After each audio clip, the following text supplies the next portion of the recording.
What's up, guys? Kevin here from KevsPicks.com, and the NFL season is back, and I'm ready to go with my DraftKings NFL Week 1 picks in this video. As you can see here, I'm rocking my Fantasy Labs t-shirt. If you don't have an account at Fantasy Labs, highly recommend you sign up. I'll be doing some members-only videos over in the members area there as well. They've got the best DFS tools around. I'll leave my link in the YouTube description below where you can sign up for Fantasy Labs. And without further ado, let's get right into my NFL Week 1 picks. All right, so just a couple notes before we get into the Week 1 picks. First off, these picks are made with Guaranteed Prize Pool or GPP contest, also referred to as tournaments, in mind. The prices listed are for DraftKings pricing, but I will almost always like every player mentioned on FanDuel as well for the week, as long as they're not crazy priced on FanDuel. I make multiple lineups each week, and these are just some of my favorite picks. For updates on my picks closer to Sunday, make sure you subscribe to my emails, and the link to do that is in the YouTube description below. It's kevspicks.com/DFS-emails. Starting off, we got my favorite quarterback wide receiver stack for Week 1. That's going to be quarterback Aaron Rodgers from the Packers, 7,000, paired with one of his receivers, Davante Adams, who's 5,200. They're at home versus Seattle as 3-point favorites. And although Seattle is known for a pretty good defense, we've got a high total in this one at 49.5 points. So the Packers are expected to score quite a few points at home in Week 1.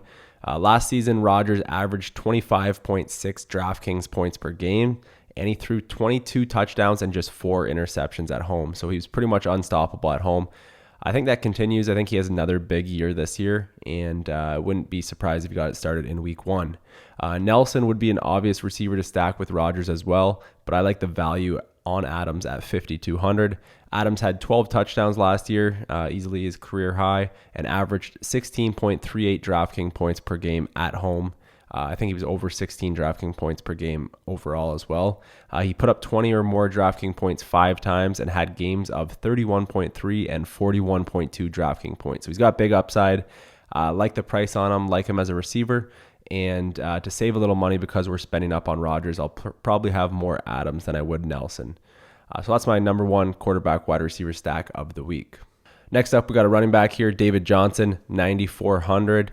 The Cardinals are at Detroit as 1-point underdogs, and we've got a high total as well at 48 points. Obviously, David Johnson is going to be a very popular choice, but he's my favorite high-priced running back. So you could go a couple different ways. You could go Le'Veon Bell. You could go maybe LaShawn McCoy, but I'm going to be sticking most of my ownership for a high-priced running back on David Johnson. The Lions ranked 18th in rushing yards against per game last year and 20th in rushing yards against per attempt. So I don't see them improving too much defensively this year. So I think this is a great matchup for David Johnson, who's probably going to get a ton of touches, looks pretty healthy. It sounds like he's going to be full systems go. So I expect him to have a big game at 9,400. He averaged 26.6 DraftKings points per game last season, and not including the game where he was injured at the end of the year, he scored 23 or more DraftKings points in 11 of his 15 games played. Next up, we got another running back here, Ty Montgomery from the Packers, 5,800. He should be a little lower owned, and when I'm not playing Aaron Rodgers in my lineups, I'll look to play Montgomery in some of those lineups. So I think the Packers are going to score some touchdowns. So I want to have a bit of exposure to Montgomery as well at a pretty good price. He is in a tough matchup versus the Seahawks, who led the NFL in rushing yards against per attempt last year. But again, like I said, Vegas is expecting the Packers to put up some points, roughly 26 points for their implied team total. So I think if the Packers do end up getting over that 26-point total mark, which I would probably bet on, maybe 4 touchdowns, I think Montgomery will get in on the action. He averaged 5.9 yards per carry over a small sample last year, so obviously he's not going to keep that up, but it still looks promising. And in games with 10 or more rushing attempts, he scored 26, 9, and 33 DK points. So 2 of his 3 games where he had 10 or more rushing attempts, he pretty much lit it up and would definitely exceed value at 5,800. So I like Ty Montgomery a decent amount this week, and he's kind of my lower owned. I don't think he'll go too low owned, but he's kind of maybe my lower owned running back choice in that range. My favorite high price running back this week is going to be AJ Green at $8,000. He played just 9 games last year due to injury, but he did lead all fantasy receivers in DraftKings points per game with 22. He's at home versus the Ravens, which isn't a great matchup if we're looking at last year's stats, but I think Green will be targeted a ton this year, like he usually is. So the matchup doesn't really matter, and they're playing at home, so I think that helps them a little bit. In a small sample of 3 home games last year, Green averaged 28.6 DraftKings points per game. So I think there was something about Green usually not performing too well at home in past years. I think he had better road splits. But looking at last year, 28.6 DraftKings points per game over 3 games. Not a great matchup, but a ton of targets, great receiver, and decently cheap for his caliber. He's a bit cheaper than some of the other elite receivers. So like I said at the bottom point there's lots of great wide receiver options around him, but for the price, Green may be my favorite play in that range. A cheaper receiver here, I like Rishard Matthews from the Titans at 4,200. Tennessee is at home versus the Raiders as small favorites in an expected shootout type game with a total at 51.5 points. So that's one of the higher totals for the Sunday slate. Expected to be a ton of points scored in this game, and I'd probably be betting the over. I think it will be a high-scoring game. There will be a lot of mouths to feed in Tennessee this year with possibly 4 very good pass catchers in the offense. They drafted a receiver in the first round. They picked up Eric Decker. They've got Delaney Walker. But I think Matthews plays a big role again this season.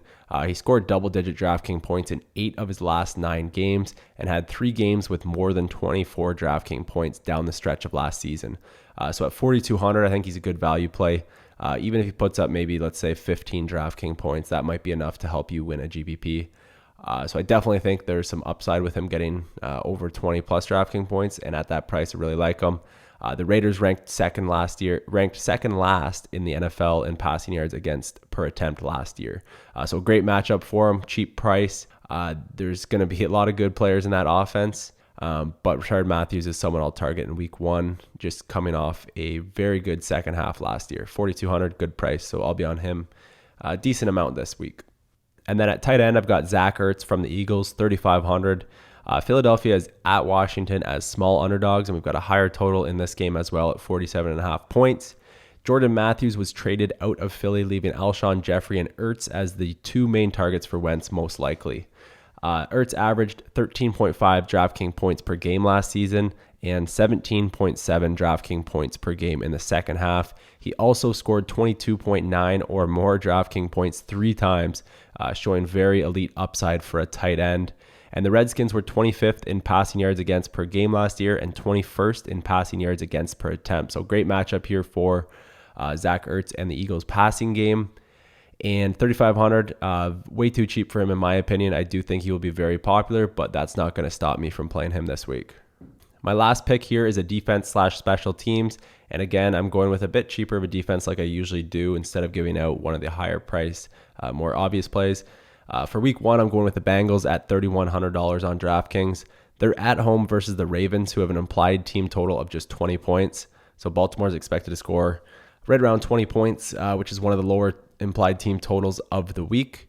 The Bengals were tied for 4th in the NFL with 17 interceptions last year, but they did score no touchdowns on those interceptions, which led to them having lower DK scores.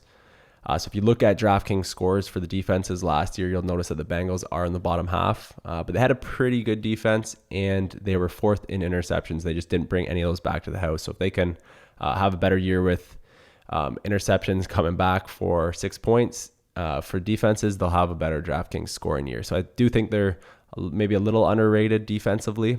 And using the Fantasy Labs Trends tool, I noticed that the Bengals had a 66% Vegas score. And over the last 3 seasons, anytime they had a Vegas score of 60% or higher, they averaged 8.5 DraftKings points per game. So pretty respectable scores there when they were in a good matchup, at least Vegas-wise, with the implied team totals, the line movement, the spread, and all that kind of stuff. So I think they've got a good matchup, and they'll probably be one of my favorite cheaper defenses of the week. I don't like too much below 3,100, so I'll probably pay up a little more than I like to for defenses this week. But the Bengals are probably my favorite that are below 3,500. If you want to win more money at DraftKings or FanDuel this year, I highly recommend you check out the tools over at Fantasy Labs. All of the DFS pros, the guys who are making a living playing DFS, are using Fantasy Labs. The best tools out there, in my opinion. We've got the player models here that you can see on the screen. You'll have access to all of the pro models that you can just copy into your own dashboard. They've got trend tools, correlation tools, a ton of good tools for making your lineups. The lineup generator is huge for making multiple lineups. just everything you need to win more money at DraftKings or FanDuel this year. So I highly recommend you sign up. I'll leave my link in the YouTube description below. If you enjoyed this video, please do me a huge favor. First of all, hit that subscribe button if you haven't already subscribed. That way you'll get notified on when I post new DraftKings picks videos. And also make sure you smash that thumbs up button on YouTube. It will really help out my channel and it helps motivate me to create better and more in-depth DraftKings videos. So smash that like button, smash that subscribe button, and hopefully one of you guys wins the $1 million. If not, hopefully at least you win a bit of money this week in week 1. Good luck, guys.